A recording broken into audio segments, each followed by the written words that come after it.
My name is Gemma Reid and this is my buyer behaviour.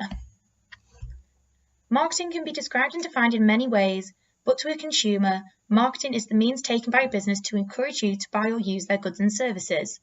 Majority of the time when I am buying a product, it is for my own consumption, placing me in the consumer market, meaning direct business to consumer purchasing. Judging by my own consumer habits, I would categorise myself as an early majority consumer on Rogers' theory of diffusion.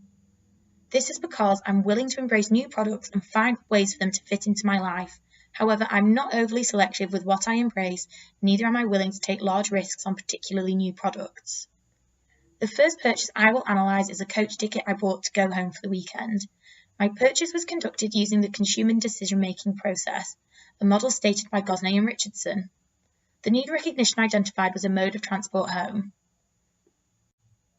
Being a limited problem-solving item with little financial risk, the information search I conducted was subconscious and I immediately used the Trainline app due to my existing loyalty to the brand. There was no evaluation of alternative sites to purchase my ticket from, however there was an in-app evaluation between the options of using the train or the coach service for my journey home. My final purchase was a coach ticket return to Manchester for £16.40. This option was a slightly longer journey but cheaper than the train.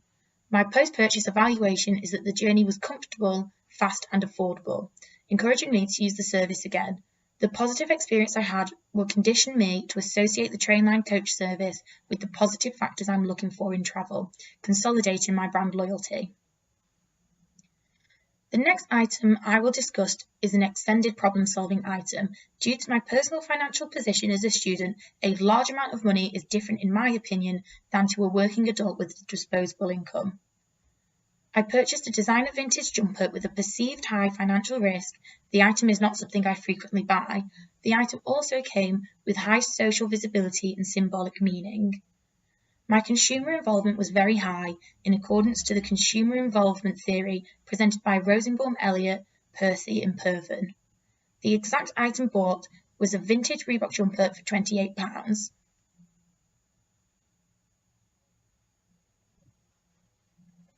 I purchased this because respected retro bands are making a return into fashion.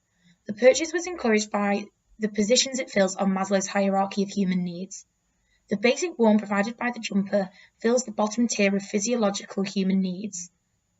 As the product is respected by others due to the brand recognition and understanding of current style, and the sweatshirt being valued by myself, the product satisfies the penultimate tier of self-esteem. The final product I will discuss took place using a crossover of consumer theories. In a rising culture of nature aesthetic, I identified the need of having another potted plant to stay with current trends, showing my early majority consumer behaviour. My information search consisted of an online search of plant stores in Leeds and filtering out those that went against any convenience and proximity needs of being able to walk to the shop. However, my evaluation of alternatives between each shop became a question of which shop sold a plant I wanted. There were 3 shops that each had an item I was trying to choose between: a potted flower, a medium cactus, and a bonsai tree.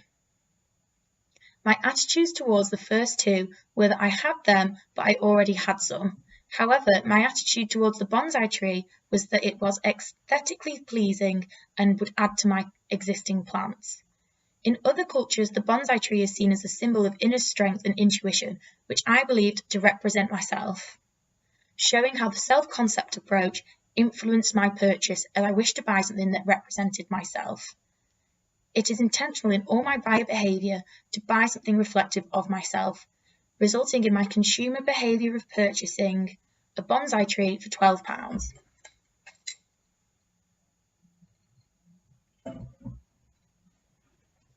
From a shop called The Plant Pot in the Corn Exchange of Leeds. The process I followed, based on the influences of attitudes, subjective norms, and perceived behavioural control, onto the intention of my purchases and the behavioural outcomes, follows the theory of planned behaviour. That is the overall evaluation of how consumer theories can affect my own personal buying behaviour. Thank you.